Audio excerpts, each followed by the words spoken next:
Hey everybody, welcome to Do You Believe on Paranormal Zone TV. Thanks everyone so much for being here tonight. Yes, I know it's really hot out there and it's hot here too. So, everybody, if you would please subscribe to my channel, I'd really appreciate it. And tonight, our topic is going to be ghosts, demons, and spirits.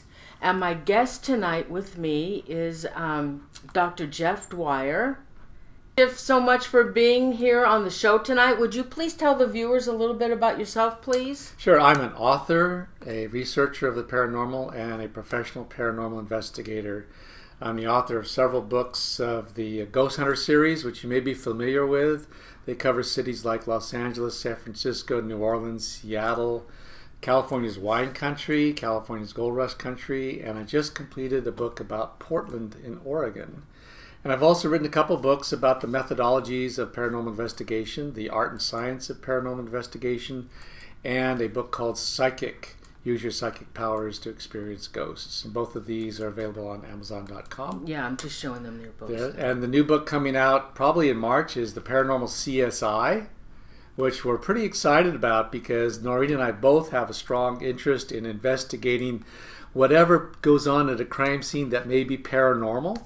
And as many of you may know, a lot of crimes have been solved by the contributions of psychics and paranormal investigators. So it's really something we're keenly interested in. So I'm excited about that book. And then I also serve clients, and I've been on a number of TV shows like Ghost Adventures and Destination Truth. Oh yeah. You also did some a documentary on on the Queen Mary. We did a documentary on the Queen Mary and also a show called Legends of Alcatraz, which was on Sci-Fi Channel about a year and a half ago. That was a lot of fun to do. Right. So occasionally I show up on TV. In fact, I was on last night. Ghost Adventures ran our episode on Alcatraz again last night. And it was fun to watch that. Oh, yeah. And what about the Brookdale Lodge as well? Yeah, we did Brookdale Lodge. That came after you and I investigated the place. We've done that several times. We've done that a number of times. I went in there with Zach and Aaron and Nick, and we did an episode of Brookdale Lodge. And we've also done Winchester Mystery House, and that was on Ghost Adventures actually this past Friday night. So if you watch the show regularly, you'll see episodes show up every once in a while that include me. Awesome. Yeah, it's fun. It's a pleasure to have you back on the show. Thank you. It's been a little while, but I always think about you. Oh, thanks. So tonight, we're going to talk about ghosts, demons, and spirits. And I remember when I asked you, let's talk about demons, and you said... I said I wasn't really convinced that demons exist, but I've sort of come around a bit on that.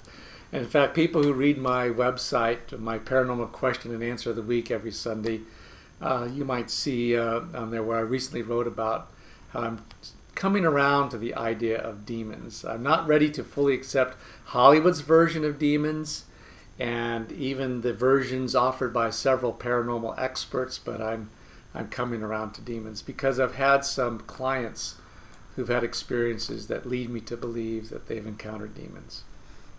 So, I was researching information in order to be prepared for the show tonight. Jeff, I can't believe how everybody has a different opinion. About almost everything. Almost everything in paranormal field, there's a different opinion. And I'm very much against the idea of us developing some sort of a national organization that regulates standards and those kinds of things. I really don't want to see that happen. But I really think we need to get on the same page when we talk about ghosts. What are ghosts? What are demons? How do the two differ from just angry and rambunctious and mean spirits, of which there are many out there? It's very often hard to differentiate between those three groups, but it's important to do so because most paranormal investigators are really not prepared to deal with a demon. And if you think you're running into a demonic spirit that is present in a place you're investigating or bothering a client, it may be best to back out on that until you seek some expert help. Okay, so what is a ghost? Well, a ghost is the consciousness or spirit of a dead person. And I really like Lloyd Auerbach's rationale or criteria for a ghost. He specifies that if we don't have intelligent interaction with a witness or the environment, you cannot say that what you've got is a ghost. There may be a lot of bizarre things going on in a place that is either changing things within a room, like moving books, moving doors, that sort of thing. Or there may be something going on that's really bothering a client. The client may be actually seeing apparitions or hearing sounds, but you can't really say you've got a ghost unless there's intelligent interaction with the witness or the environment. And with the environment, it's the movement of objects generally. Movement of almost anything, doors swinging open and closed, that sort of thing. If you can rule out a normal phenomenon like a building shifting or an earthquake, such as we had not long ago, if you can rule that out, then you might have a ghost present. In terms of what people are experiencing, it really depends on whether there's direct interaction. And this may be an apparition appearing and making eye contact with the witness, or saying something that's intelligible, like calling your name, for instance. Now that, okay, yeah.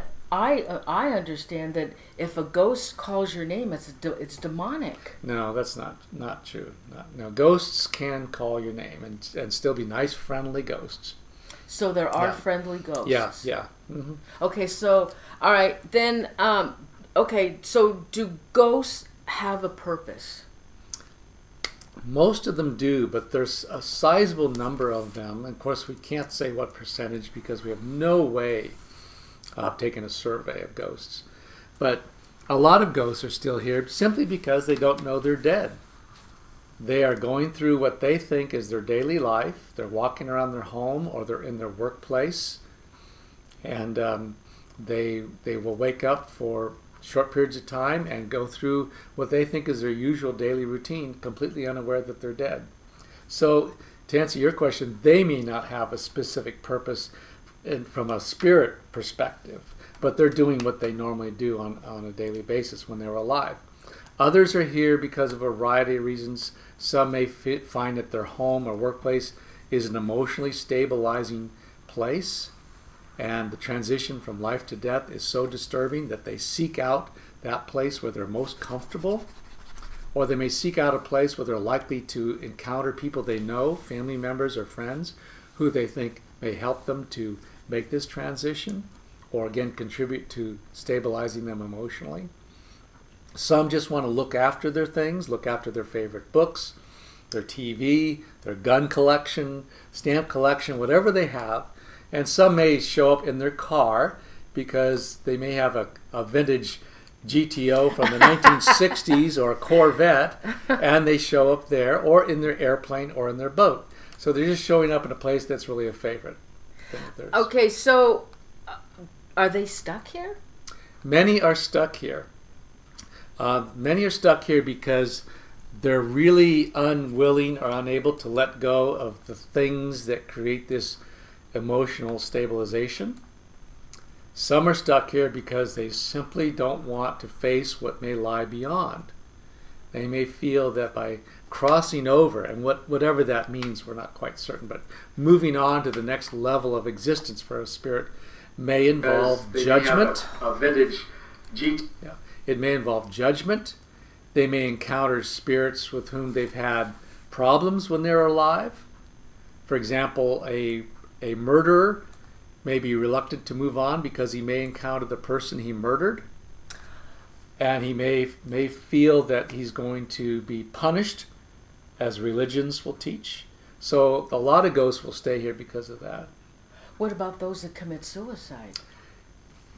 Yeah, that's really an issue that I haven't read a lot about, but I'm very curious about it because, of course, a lot of religions teach that suicide is a sin, and the expectation is that when you die, you're going to be punished for that. Mm-hmm.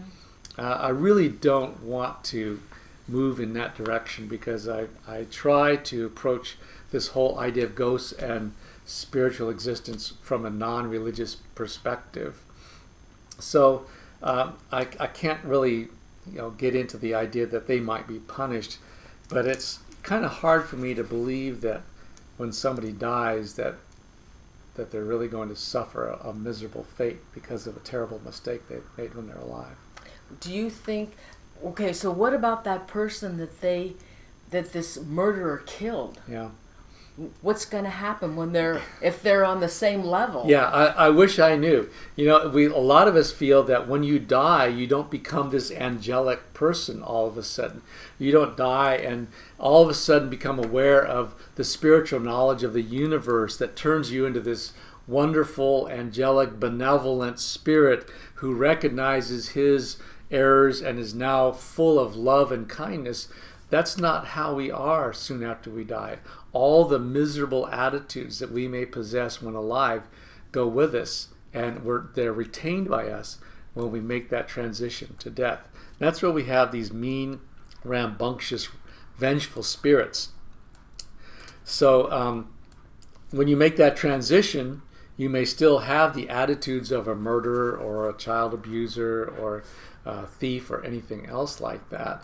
And if you encounter somebody you murdered, it's hard for me to say what sort of interaction they might have, but I would anticipate that if what I just said is true, that you retain all the attitudes you had when alive, there may be a lot of friction at that level of spiritual existence. Okay, so if you're a mean-spirited person when you're alive, are you still that mean-spirited person when you die? I believe you are. Unless you are fully aware of the transition you've just undergone and realized that bodily death is not the end of your existence in total. That your body is dead, but you are now a spirit. And some mean people will realize that what they've heard all their lives about, a spirit and soul and that sort of thing is true. And so they might realize that, my gosh, it's all true and I need to have a different attitude. I think some do that, but I think a lot retain all the miserable attitudes they had when they were alive. Like I said, I was researching this information and I came across somebody that said ghosts have a master.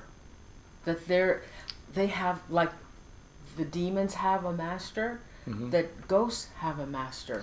What do you think about that? I don't think they have a master, but I think what happens is after a period of time, at the initial level of spiritual existence, that's the first level you go to after you die, that you're pretty much free to go and move around as much as you want, but there are guides that will contact you eventually and move you on to the next level of existence. You could call them spirit guides if you'd like, but I don't think that as soon as you die, you've got somebody who's your master, who's controlling every move you make. If that were true, then we wouldn't have all the ghostly activity going on our plane of existence that we know about. Okay, and then I also read that the ghost was the lowest level, and then next was a spirit.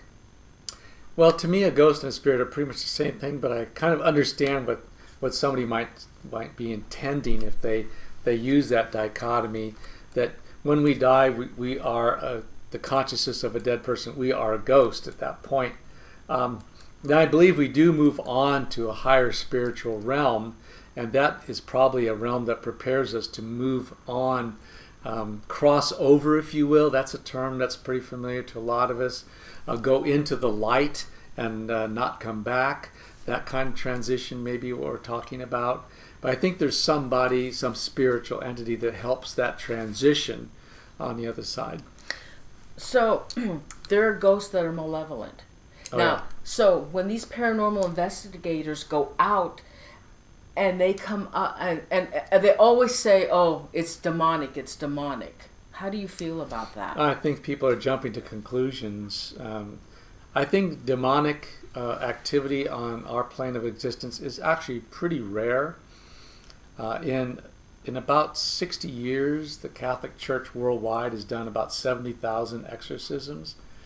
And if you look at that in the context of the population of the earth over that 60 years, that's actually a pretty tiny percentage of people affected by demons. And if demons were so powerful that they could take over somebody's psyche and body and destroy their lives, I think it would be much more frequent than what we've seen so far. So I think when ghost hunters go out and they run into something truly bizarre, frightening, especially if a witness at the scene is affected in a way that they act very bizarre, speak in what you might call speak in tongues, or utter phrases that are incoherent, act in strange ways, I think it's jumping to conclusions to assume that it's demonic possession. Okay, so then how would a family that has a malevolent ghost in their house, how do they get rid of it? Well, there's a lot of banishing rituals that you can practice. Michelle Bellinger has a great book out on protecting yourself when you do paranormal investigations, and it includes many chapters on banishing rituals. And in my book on psychic investigation of the paranormal, I spend a chapter on how to banish. And there's a number of things that go into it. Of course, you can't do just one or two things from the list. You've got to do everything. And it's basically a war of attrition. You have to wear down the spirit, bore the spirit, or make it feel like it's just not making any headway with you because of this constant barrage of rituals that you're putting up. And then it will release its attachment to the place or the person and move on. Mm-hmm. Okay, so let's talk about what forms do ghosts appear in. What forms, like ectoplasm, mist, and yeah, the term ectoplasm, I hear that every once in a while, and excuse me, it's a term actually from the 19th century, and I'm kind of surprised it's still around because it was implicated in so much fraud in paranormal events. People would stage seances and turn out the lights and have this foamy white material come out of their ears, or their mouth, or something like that, even out of their navel, and claim it was some sort of a spirit manifestation. And all of this was fraud. So to me, ectoplasm is a term I always associate with fraud. And it's not something I use in any of my lectures or TV appearances or the books I write. Now, what about what about these vortexes and rods and stuff like that? I think this is what they call a vortex, what I'm showing you here. Yeah. Vortexes are very interesting things. I've run across a few of them. There's actually one in Winchester Mystery House. And it may account for the spiritual activity that continues there. And it may actually account for the spiritual activity that Sarah Winchester engaged in during the 39 years she lived in that house. She had a seance every night, and supposedly lots of spirits came to speak to her, and they might have been able to show up because that house is on a vortex. It is? Yeah. Oh, that house, yes. Zach Bagans and I encountered that, and my wife Darlene and I have encountered it when we walked the switchback staircase, which goes from first floor to the second. It switches back 5 times because the risers are only 2 inches tall. Sarah Winchester had arthritis in her hips, and she couldn't step up on a 7 or 8 inch riser. So she had her carpenters build these risers 2 inches tall. But she had to switch back all these times to get to the second floor. Well, each time you walk on one of these passageways, as you get in the middle of it, you get suddenly nauseated and dizzy and weak. If you take a step beyond that point, it clears up instantly. Then you turn around and come back the next side, it hits you again. So 5 times it hits you going from first floor to second. Zach and I felt it, my wife Darlene and I felt it, and it's the side of the vortex in that house. A vortex is really the intersection of 2 or more ley lines, which are the Earth's normal lines of intense electromagnetic energy. And where they intersect, that's a place where ghosts can use that energy to manifest on our plane of existence. I'll be damned. So that's the importance of a vortex. And if you discover one, that's the hot spot to do an investigation. Okay, so what about rods? Like dowsing rods? No. They look like a hot dog. That's what I describe it as, a hot dog, like this. Mm-hmm. Oh, those things, yeah. I tend to call those light anomalies. And they may be a spiritual manifestation. They might also be the energy of imprints that were triggered to play. And a lot of people don't realize that. Imprints are electromagnetic recordings of events that took place previously. And these events may have been created by living people. Generally, they're created by living people. Their emotions and visual things and sounds are laid down in the environment on the electromagnetic field of the environment. And when we enter the environment, some of us will trigger these imprints to play. And some people trigger them psychically, some trigger them by electronic gadgets that you've got running, and they will simply play like a tape recorder will switch on and play what's on that tape, which is an electromagnetic recording of something on that tape. So these lines you just showed us are probably imprints that are triggered to play, and they show up as this energy passing through the environment in the form of lights. Oh, no. I don't think that's the indication of a ghost.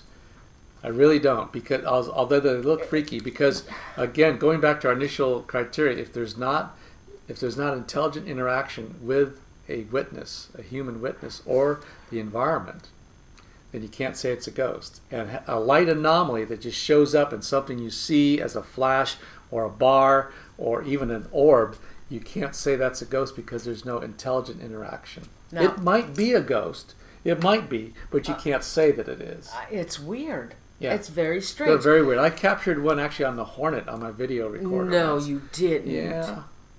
Now, what about mist? What's this mist all about? What's that? That may be the same kind of thing. That's an imprint laid down on the environment, and when people pass through that psychically can trigger the environment to release this energy, you'll get mists. Again, I call those light anomalies. Anything that shows up like that. Any amorphous figure like that in an image, that I just call that a light anomaly. All right, so I know what I want to ask you. Okay, suppose a ghost has these desires, and they die. Yeah. And I don't know if this happens or not, but a ghost still has those desires, but they weren't fulfilled. Can they come back to Earth and go and possess a human to try and fulfill those desires?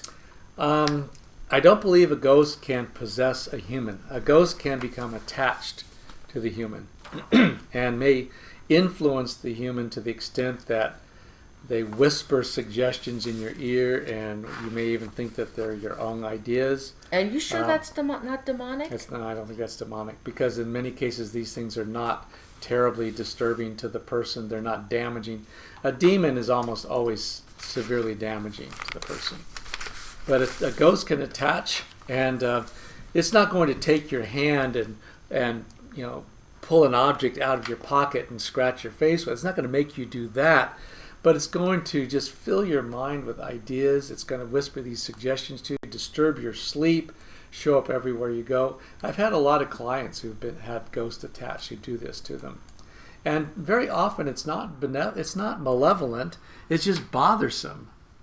If somebody tries to read a book and it just one thought after the other just crosses their minds, and the ghost is really communicating with the living person telepathically, which is how ghosts really communicate with us.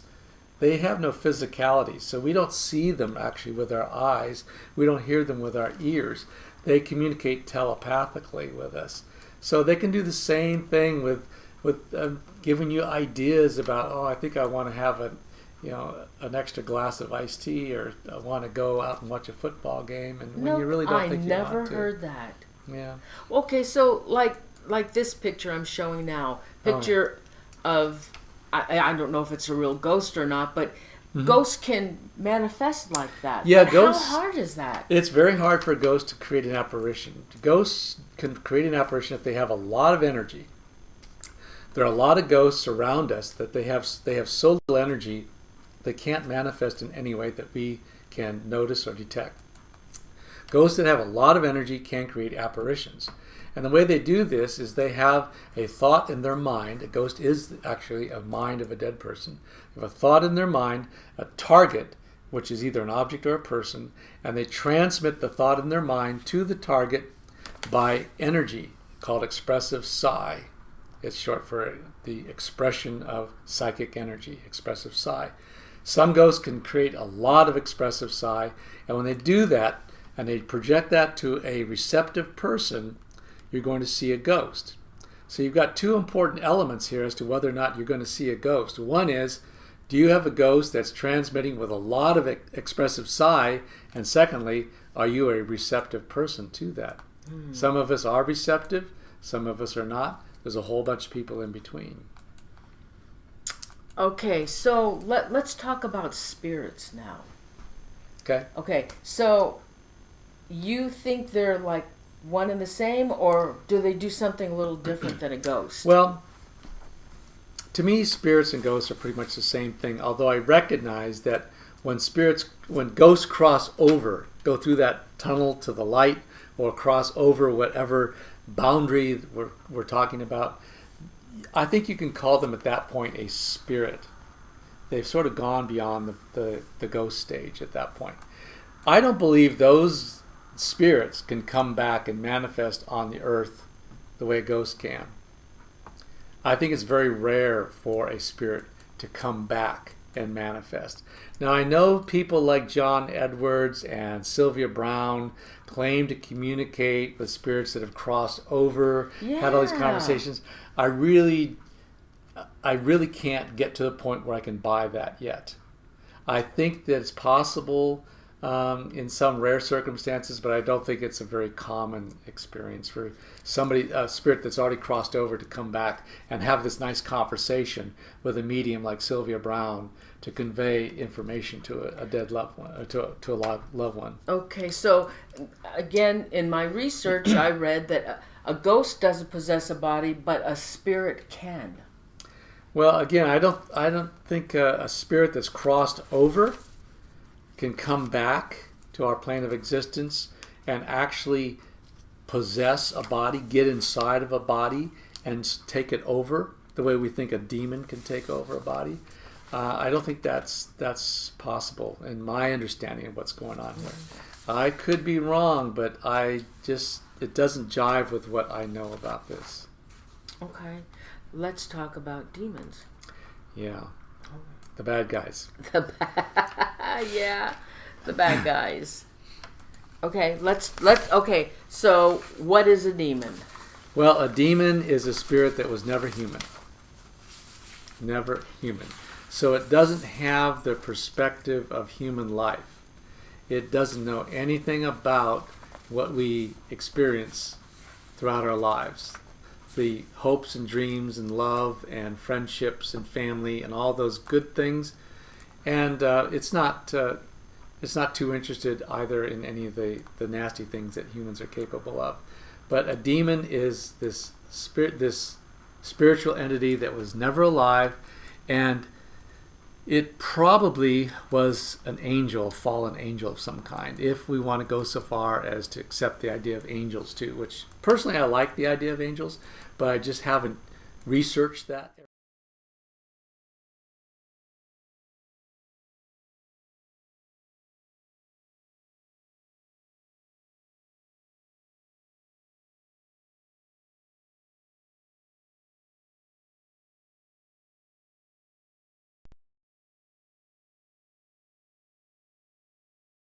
I'm not quite sure how that happens. It just might be the other side of the coin, the yin and yang of the universe, the good and the bad, the positive, the negative. If you're not positive, you become the negative, and the demon is the negative. So what are the characteristics of a demon? They care nothing about the welfare of the host, the person that they attach to and possess. Care nothing about its welfare. They don't care if you lose your job. They don't care if you alienate yourself from your family. They don't care if you spend all your money, start using drugs, become an alcoholic. They don't care if you commit crimes. It's all about what they want to do with your body. And I'm not quite sure why they would want to make us do all of those things. They might just think it's entertainment, or they might think that this is a way that they can create havoc on our plane of existence. But a demon can possess. Yes, a demon can possess a person. So what is the main goal of a demon then? Yeah, it's really hard to say because in many cases they destroy the individual without doing a lot of other things. I mean, they latch onto a person and they destroy that person, but they have so much power you wonder why they don't destroy whole communities and cities.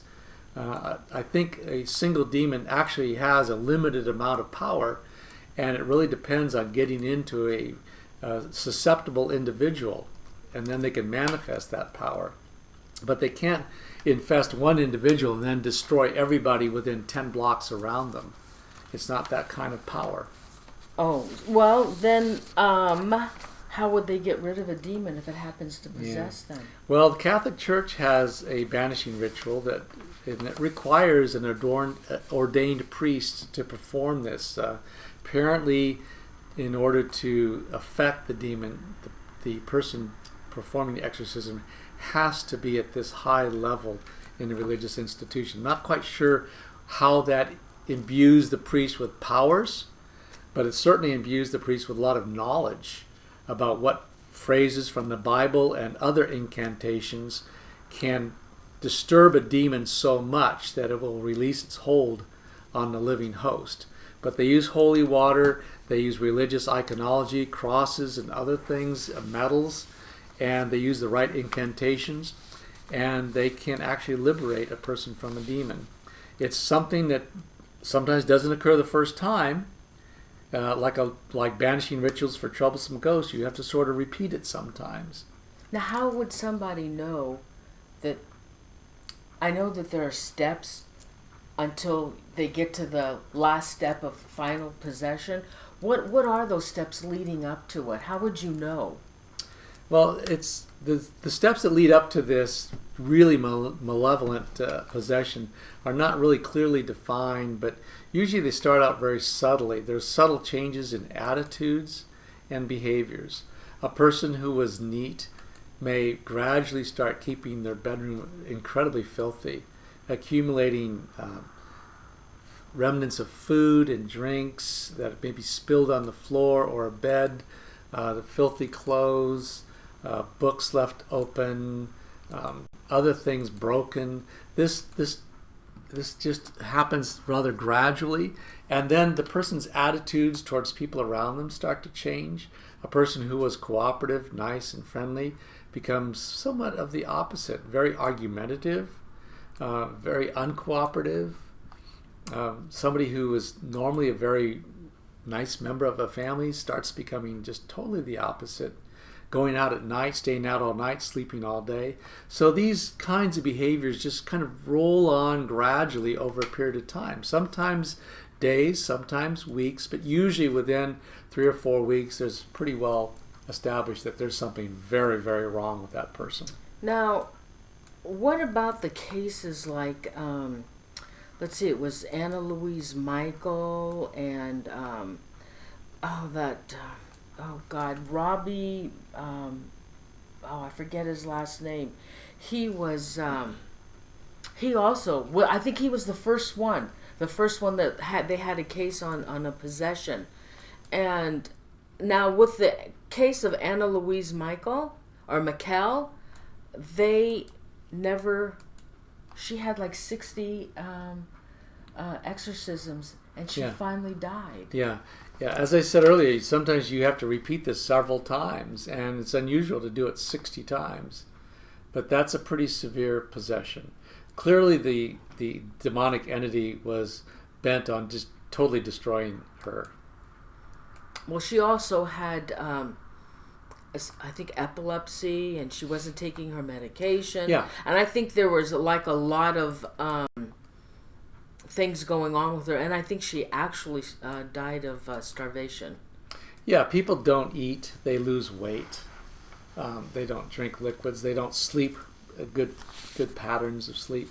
They stop exercising, stop taking medications, refuse to go to regular doctor's appointments, things, all those kinds of things just roll on in this cumulative negative behavior until you get to a point where people are really damaging the environment around them and people around them. All right, so what is a poltergeist? Is that characterized in either a spirit or a ghost? Has nothing to do with a spirit or a ghost. It doesn't? No. Okay, so what is it? You know, the literal German translation is noisy ghost, and it's become kind of set into our lexicon, but it really doesn't. But it's important for us. I'll tell you why it's important in just a moment, but a poltergeist is a living person who creates bizarre events in an environment by projecting this psychic energy I was speaking about earlier.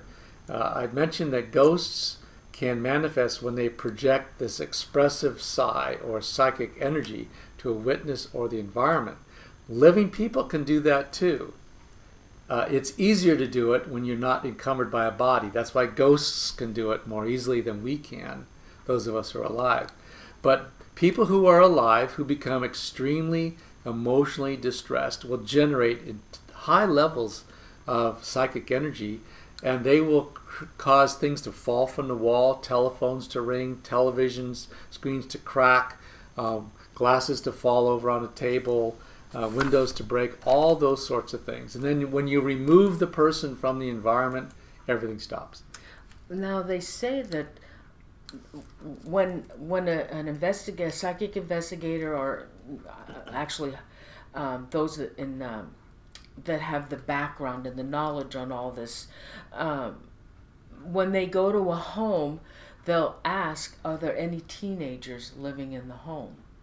Now supposedly it's coming from the teenager. Well, that can. You know, a lot of poltergeist cases do involve young people. Not invariably, but they do involve a lot of young people because that's a stressful time in the lives of many, and stress can be one of those things that creates enough emotional instability that the person starts projecting psychic energy to the environment. Sometimes it's fairly subtle. It might just be windows that kind of shake when there's no wind outside, or things that fall over periodically on a table, or you might hear a phone ring in the house and then when really nobody's calling. And that may happen just occasionally, and that may be a subtle form of poltergeist activity. But some of these cases are pretty extreme, and there's cases where rooms have been destroyed. Yeah. And, you know, but again, you remove the agent, the person identified as being there most of the time when this happens. You remove that person, and everything stops. So their energy can actually do that. Yeah, when you're emotionally distressed and you generate the psychic energy. Like there was a case in England where the girl would levitate out of her bed. So this levitation, would that be the person that is causing the poltergeist activity if she's able to levitate herself? Yeah, I would say yes, in a measured way, because I'm not sure if levitation really happened. No. I'd want to see a video of it first. Well, I had pictures. You have pictures? It's not photoshopped or anything? It used to be that a picture was proof. These days, a picture means nothing. I did a show on that. Yeah? Yeah. Well, I would be very receptive to that, but I'd like to know. Now, it does fit the theory of poltergeist that somebody could generate the energy to levitate. It does fit the theory. I grant you that. But I'd really want to see it. So I'm enough of a skeptic. I got to see that with my own eyes. Oh, I'll send him to you. Okay. Okay. So then this person that has that capability, this energy to move things, could they do harm to somebody else then? Oh, yeah. Yeah. If you're sitting in front of a window and this person across the office from you is angry and upset and that window shatters, you're going to get cut. You know, or something, a glass could take off and fly across the room and hit you in the face. All these things can happen. In fact, people have been injured by poltergeist activity, innocent people in the environment. But could they, suppose somebody comes into the room and there's a knife on the table, and it's a relative, and maybe this person that has that energy is really a mean-spirited person, and they really don't like that person, and they want to get rid of that person. Can they get that knife to move up off of the table too? I'm not sure if they can. I mean, it fits the theory of poltergeist that could happen. I haven't read any really good reports where that's actually happened. Usually the person in the environment that's injured is just somebody who kind of happened along.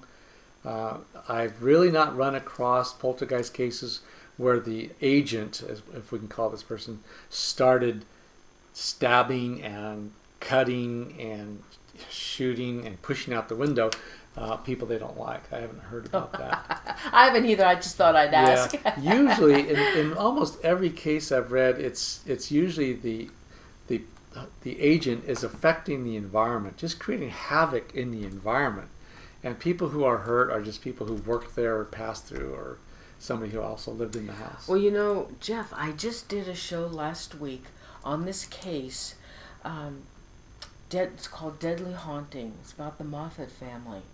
And there was a ghost or a demon, they think it was a demon, that inhabited that house, that was conjured up from a lady that was taking care of the grandmother. I think it was the grandmother. And the spirit would communicate, and it would write messages. That's how they communicated with it. Would write with soap on mirrors, and it wrote with symbols, and it also oh God, what did it do? It would throw knives. Yeah. Knives would be. They would find it on the wall. Yeah, that's something a demon, I would think. That's a demon, demonic, a really demonic thing. Yeah, that's pretty freaky stuff. That's a demon. It is. It was. Yeah, it's a pretty freaky case. Yeah. So, they say, I've heard this so many times, that you could even go to the grocery store and a ghost will follow you home. That's possible. Do they stay? Do they stay very long? Usually ghosts remain in a place that's important to them. And, a ghost that may have died in a grocery store really doesn't have any interest in going to my house, probably. Or your house, or anybody's house for that matter, because they are where they are at because they seek this emotionally stabilizing environment where it's familiar to them, it has their cherished objects, and it's got people there that they knew when alive. So why would it leave that spot to go to someplace they'd never seen before, with somebody they'd never seen before? It's possible that a ghost could attach to somebody and follow you home from Brookdale Lodge, for instance, or something like that. But it's to me, it's a pretty rare experience. So I'm not fearful, even when I go to very haunted places, that I'm going to bring something home. Were you there one time when we heard the whistler at the Hornet? Yes. The fellow that whistles? Yes. He came here. He came here? He came here 3 times. Wow. Scared the hell out of me. Did he stay here? No. Good. Good. I think Jim was bringing him home. Because I was in here all by myself in the dark, and oh my God, he scared me. I had just had the computer on. Jim was at the Hornet, and he came here and he whistled, and he really scared me. It was the same whistle we heard on the Hornet? It was the same.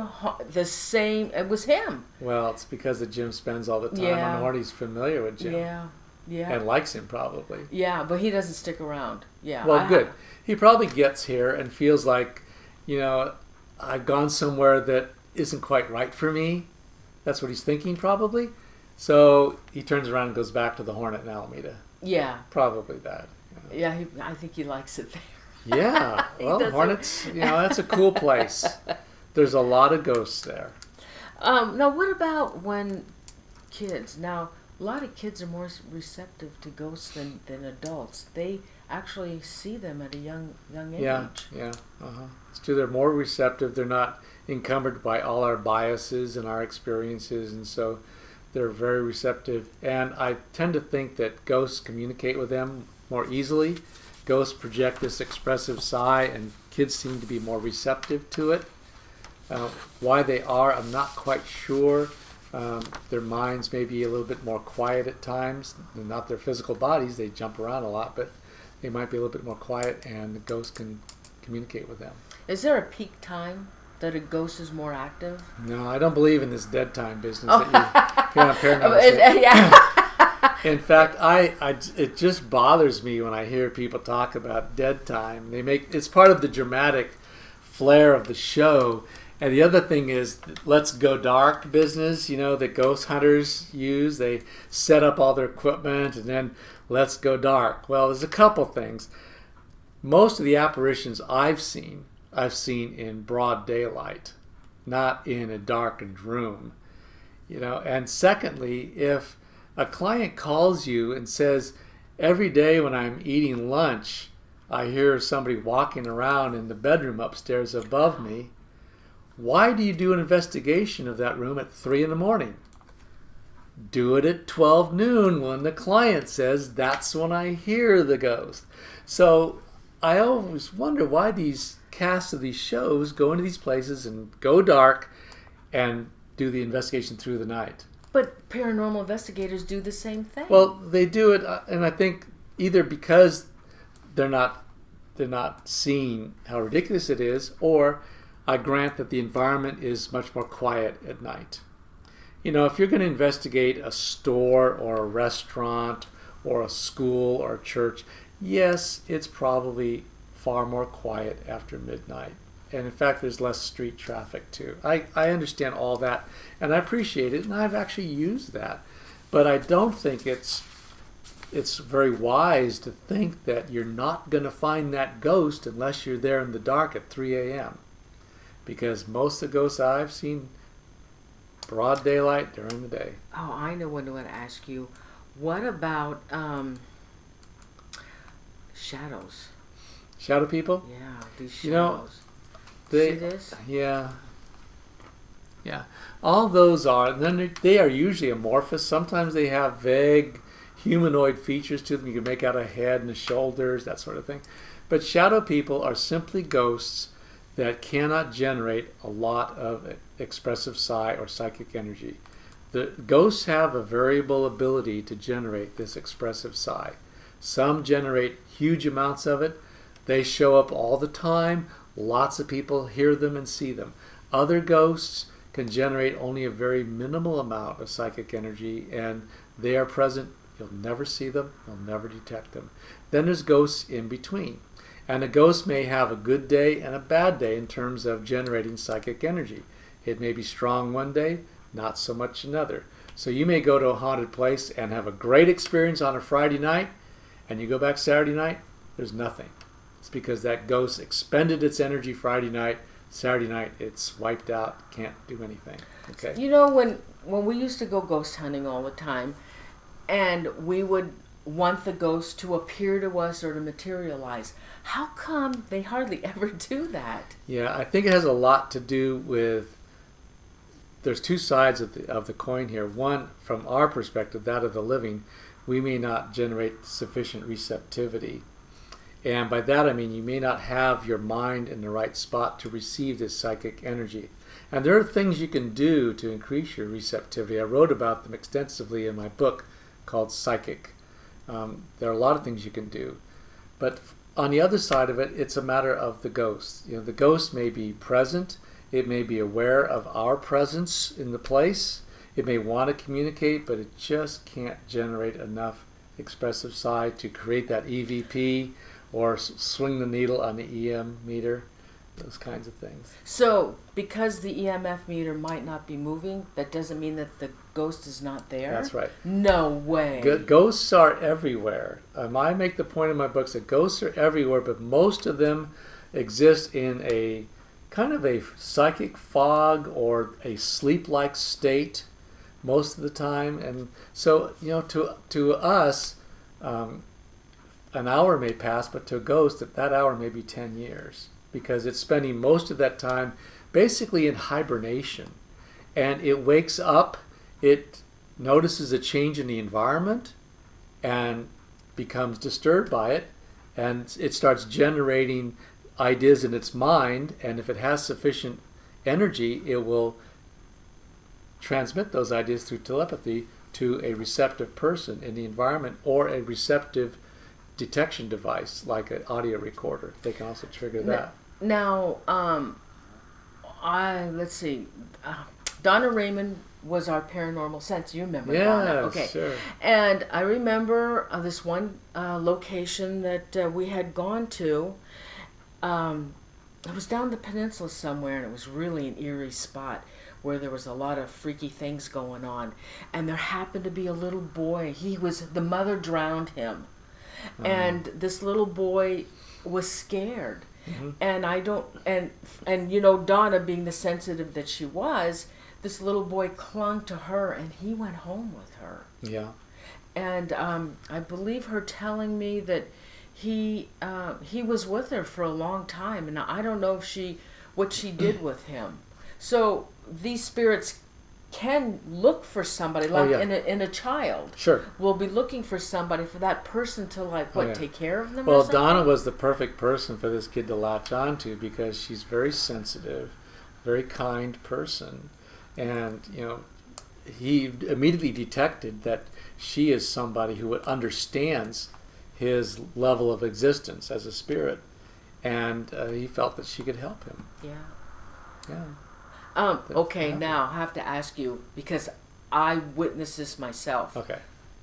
Have you ever gone to somebody's house, or even your own, and you've heard growling in the house? Yes.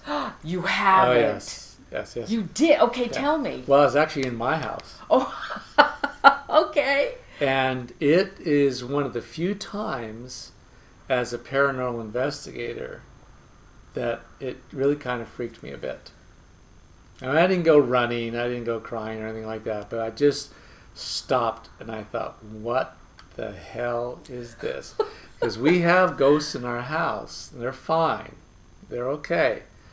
But I was upstairs in my bedroom one night. I'd been writing for quite a long time, a couple hours, and it was maybe midnight or something like that. Just starting to get ready for bed. Lights are on. It wasn't one of those 3 a.m. lights are off kind of a thing. And I heard a growl, a very clear growl, and it really, really gave me pause. Yeah, so I kept my St. Benedict's medal next to my bed, and I got my holy water out of the closet and made a wet cross on my forehead. Oh my God! And that was it. There was nothing else the rest of the night. Yeah. But it really was strange, and it has never happened again. And I like to think that it's because I immediately used some of this iconology, the St. Benedict's medal and holy water, and the thing kind of realized that this isn't where I'm going to have any luck with this guy. Okay, so what do you think that growling was? Well, I hate to think it was a demon. Because it gave up so easily, it probably wasn't a demon. It was probably just some mean guy that followed me home from some investigation I did a few days earlier, and I wasn't paying any attention to him, and so he just kind of, gave me a little growl there. So you don't think it might have been a dog that you might have had at one time? No, we have dogs, and they don't growl. Okay. What about, you don't think it was a dog at all then? No. Okay. No. Okay. Our Shelties don't make that sound. And I really think it probably was a very mean spirit that's just trying to get my attention. And like I said, that was pretty much it. A few days later, I heard my name in the same spot, but it was not said in any malevolent tone or anything like that. It was just Jeff. Like that, right out of the air. It's like strange, been there. But very clear. Oh yeah, very clear. And I just said, "Don't bother me. I'm going to bed." Oh yeah. And that was it. And then they stopped. Yeah, that was it. Oh my God. But we have ghosts in our house. We do have a couple in there. Do you see any common traits with hauntings? Well, common traits.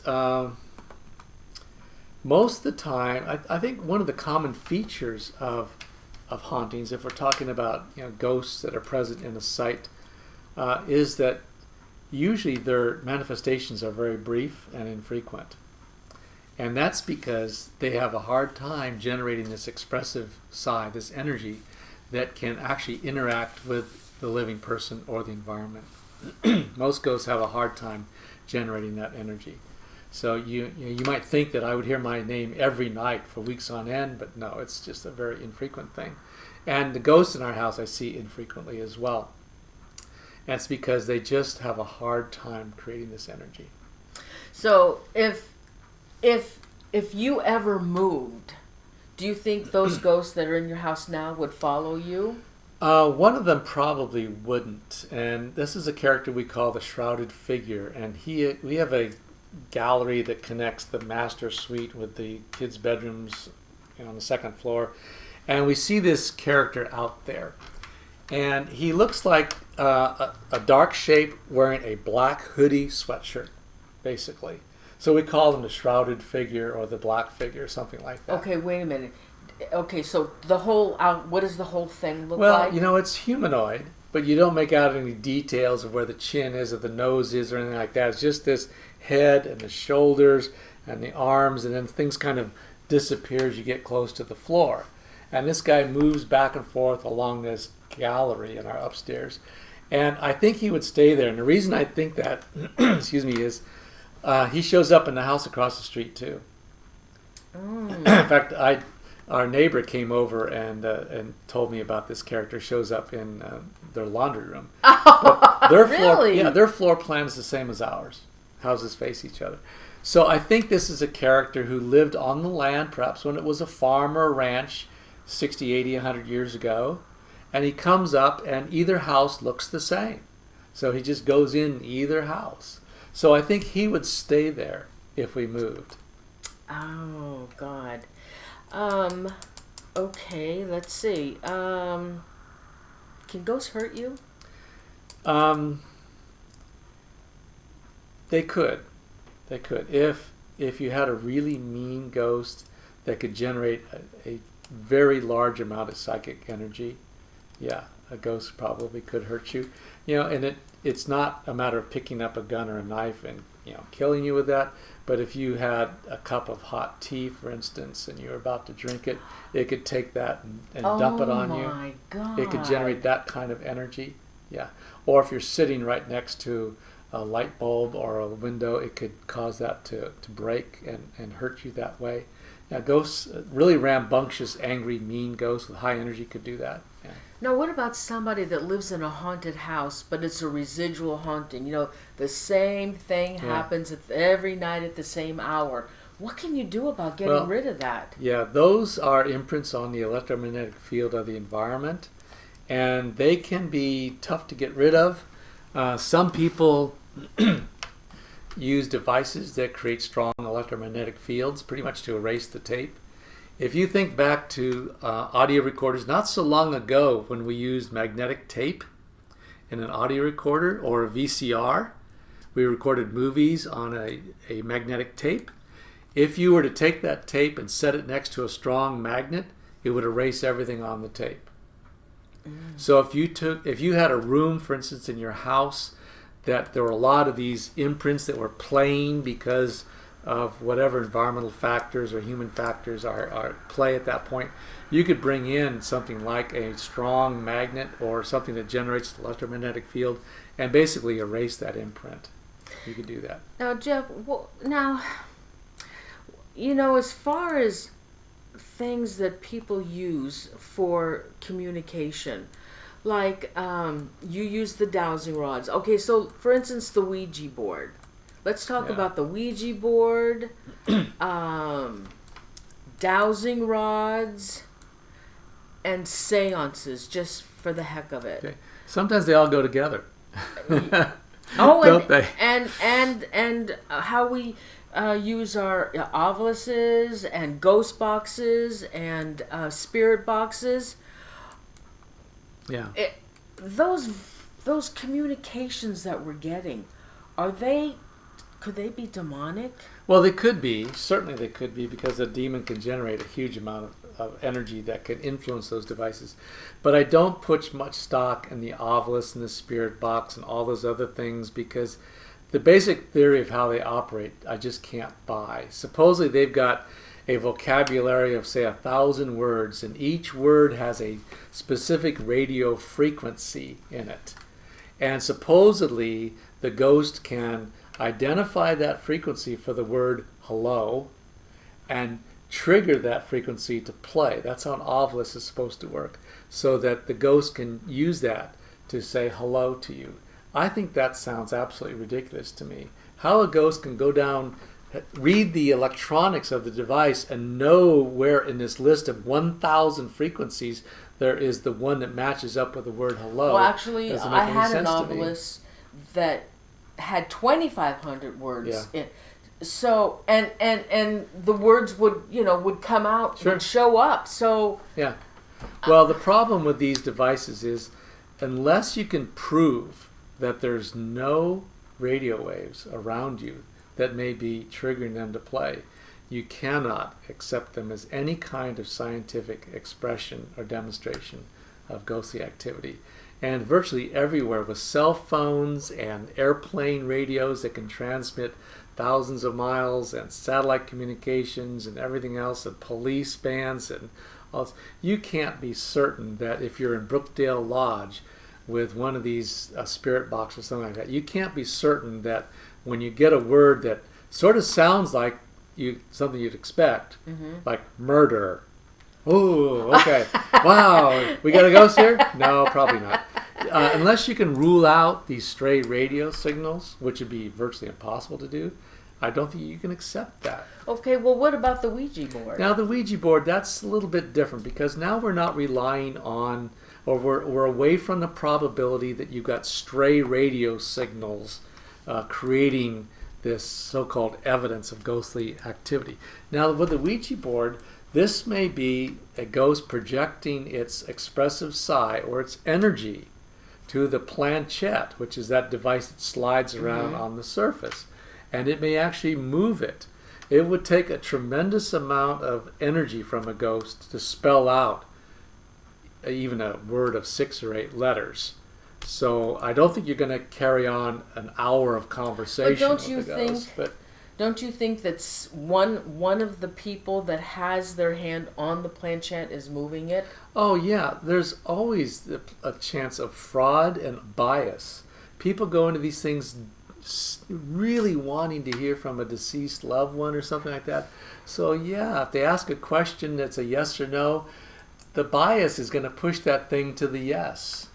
Again, it's hard to rule that out. It's really, when you use these things, you've got to make sure that the people present are really not operating with a sense of bias.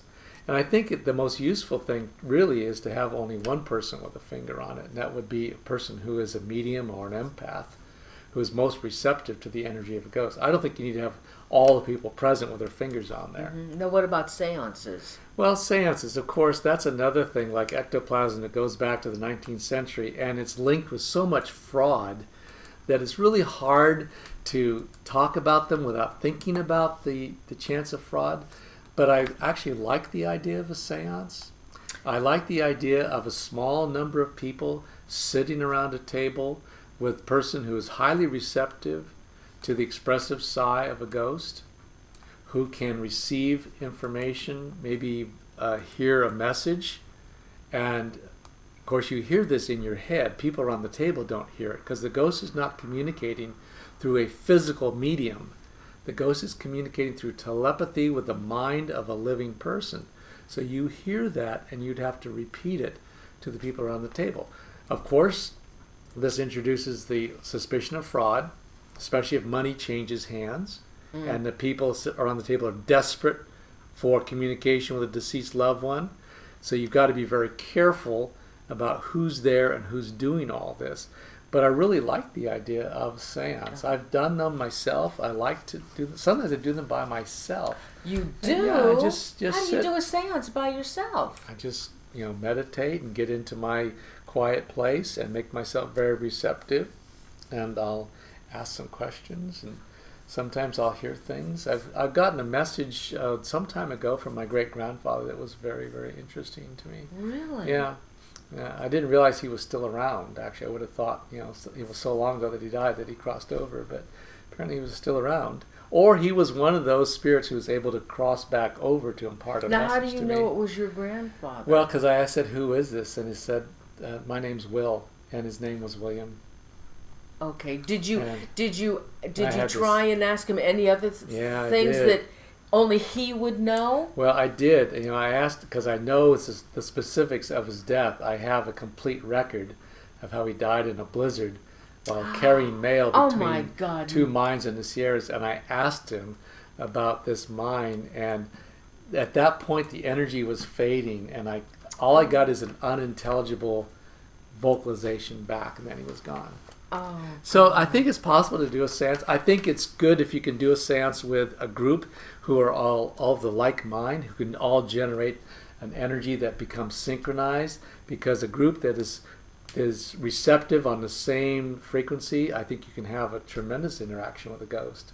Now, what about, I know you are quite an expert on the dowsing rods. Would that be a good form of communication too with the spirits? I think so. These things have been in use for centuries, and they've gotten some bad press because they've been used strangely. And of course, with everything in the paranormal, there have been times in our history when people have used devices to perpetrate fraud. So you've always got to kind of get past that. Plus, there are a lot of skeptics out there. But dowsing rods kind of fit my theory of how ghosts manifest. They can generate expressive psi that can manipulate things in the environment. And their energy can move metal objects because these objects have an electromagnetic field. A metal object does not have to be attached to any electrical source like a wall socket or battery in order to be charged. Okay, it has an innate electromagnetic field, and a ghost can manipulate that to add to it so they drift apart, or in turn make them come together. And you can tell the ghosts, as we have, that if the rods cross, that's a yes. If they go apart, it's a no. But how do you know the person using the rods aren't crossing them? Well, that's the thing. That's always the question of bias. And I know that when I've used them and received communication from ghosts, I wasn't, to my knowledge, tipping them so that they moved. Because I honestly wanted to know. I trust people have filmed me doing this, and so far as we could tell, I wasn't subconsciously tilting them in any way. And I've gotten information from a fellow on the Hornet who I knew in high school, and he died in Vietnam. And I asked him his name, and he answered. I was there when it happened. Yeah, that was really cool. Well, Jeff. My goodness. Oh, yeah, I have to have you back because Jeff wrote this book, that's Psychic. That's the book I'm very proud of. It's my most recent book.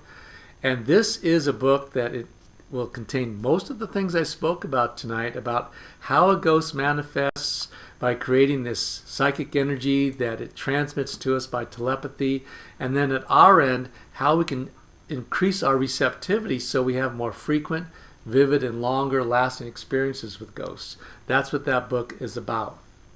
Yeah, and I want you to come back because I want to do a show on that, and I want to do a show on the other one that you were keeping a secret from me. You didn't tell me. Well, it's in the early stages, and although I write books pretty fast, when I get into it, I can, from start to finish, can sometimes be as short as 4 months. And I'm hoping to have that book available by the end of March. I'm shooting for St. Patrick's Day. It's kind of a special day for me. Oh, for next... Okay, well, so it that's comes my goal. out. Come on, we'll do the show. Yeah. I want to have that available by then. Okay. Yeah. Or even before the release. Yeah. And if people are wanting to come and listen to me talk about this stuff, there's a great paranormal conference in Benicia at the end of September, Bay Area Paracon. Oh. And you should go Google that, and it's going to be great. Josh Gates will be there. Brian Cano from Haunted Collector, Ben Hansen from Fake to Fact Paranormal Files, a lot of TV people. I'm going to be there. It's in Benicia, It includes nighttime investigations and daytime interactions with people on TV. So look up the paranormal event. It's called Bay Area Paracon, Benicia. And Jeff, you want to tell them about your website? Yeah, if you'd like to take a look at my website, it's simply www.jeffdwyer.com, and I post a paranormal question and answer of the week every Sunday, usually by 5 o'clock on Sunday. People send me questions and I answer them. And you can send me questions through the email link on my website. I'll be happy to consider that for this paranormal question and answer. And of course, I list all my events. I've got the event coming up here in Benicia. And then in November, I'm going to Monterey to speak to the Mensa group. This is going to be fun because the Mensa group are people who've scored in the top 2% of an intelligence test. So they're super smart. Oh, yeah. So for some reason, they've invited me to come and talk to them about ghosts. I'm sure the room will be full of skeptics, but it's a trip to Monterey, so I said, sure, I'll come down and talk to you. Oh, that's going to be awesome. It'll be fun. It'll be really challenging, but I think they'll be very kind and receptive. Just that I don't expect to convince anybody. Well, I know, but Jeff, you're very intelligent and you speak very well. Oh, so thank you very much. They'll enjoy it. Good. Jeff, thanks so much for coming to the show again. It's always a pleasure. I'll come back soon. Oh, yeah. You'll be back next year. You'll come back. Yes. Several shows I want to do with you. And so, everybody, let's thank Jeff for being on the show tonight and taking time out to talk with everybody. And don't forget, please subscribe. And if you would please, don't forget, let's see, next Sunday, my show will be on Monsters, Top American Monsters with Linda Godfrey. So everybody, I want to thank you all so much for joining me tonight, and it was a pleasure to be here with all of you. And so with that, Jeff and I are going to say goodnight to everybody. Good night and have a wonderful week. Good night. Thanks, Jeff. Happy Halloween. Thanks.